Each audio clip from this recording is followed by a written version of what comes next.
Hello again, it's Margaret McShane here. I'm just doing my third video for my crowdfunder. I'm basically trying to raise money to publish my first ever poetry book.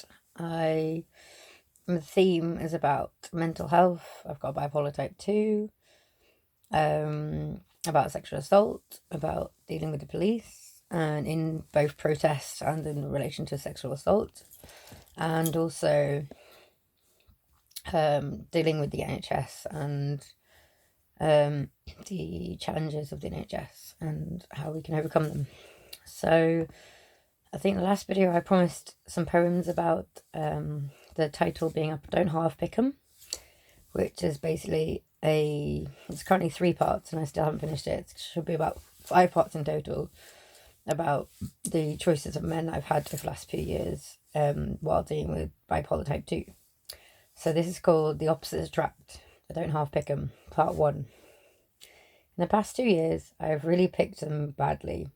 First guy I met in Euston Square after a manic episode and ending up in A&E with a bad back due to landing on my back, falling off my new skates. He was with Buddy. His dog. He saw that I was high and presumed I was on MDMA, as that is how I was behaving. He was homeless when I met him. I was looking to buy fags around Euston after having a drink with a cleaner of Euston Station. I bought him and Buddy some food. Then we walked around London till sunrise. We then got a bus to mine in Acton, where I was living at the time. We got into the bed and I tried to sleep but failed. Decided to go back to urgent care as I was still in agony, so I left him and Buddy asleep in my bed. I spent 4 hours in A&E. When I came back home, I was anxious that when I got back, he would have left with all my valuables and stolen from all of my housemates.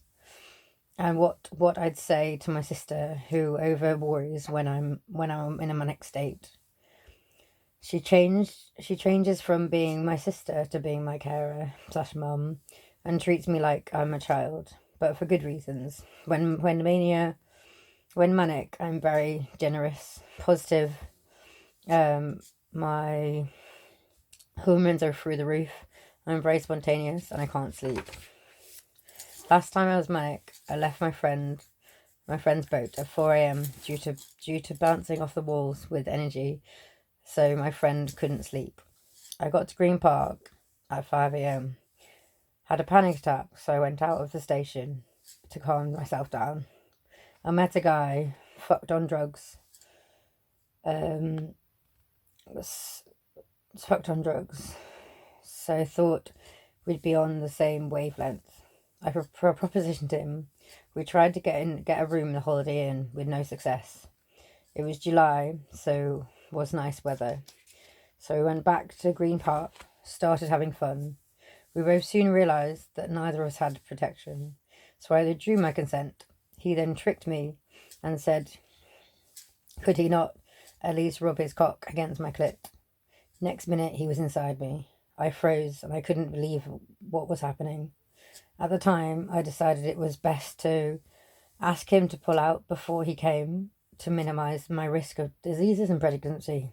Thankfully, he respected my wishes and pulled out and came all over my dress. After sex, he said he wanted to get drink from Tesco's and lied and said that the contactless wasn't working, so he needed my PIN number. I told him to get £30 out for MDMA and drinks from Tesco's. I asked him if he had any ID or anything of value on him, so I could ensure he would come back. He said he had nothing, but promised he'd be back. By this time, it was 8 a.m. I sat in the same spot, trying to meditate and process and deny what just happened. I sat there like a lemon for an hour, tricking myself that he'd be coming back. After 2 hours, I gave up. Went to the station to try and blag my way home. I reported the theft to the police.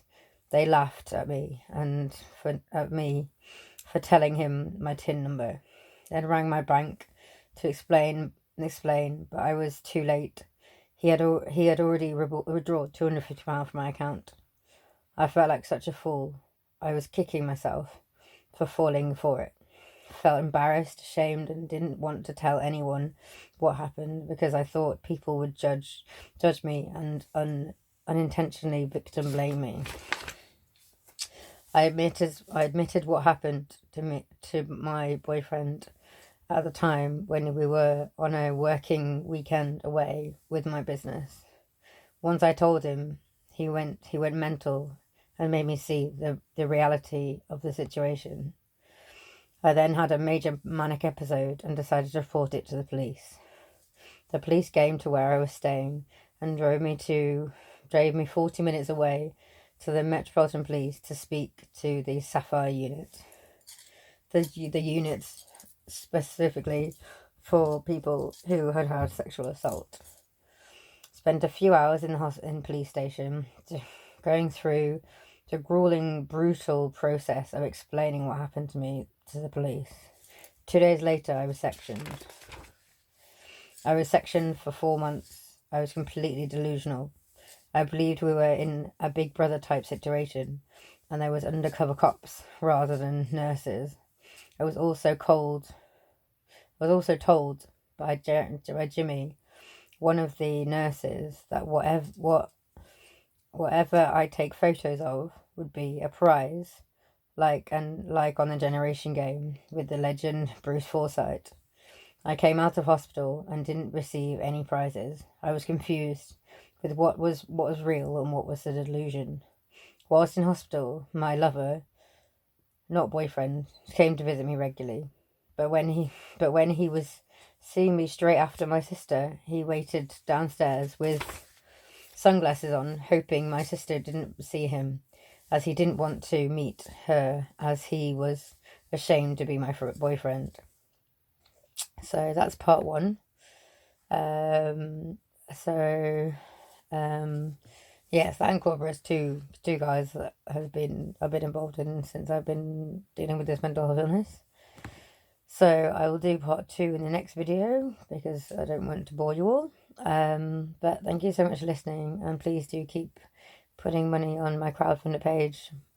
I think it's justgiving.org/crowdfunding/Margaret McShane. And please donate whatever you can afford, and hopefully we'll get this published soon. Thank you very much. Bye.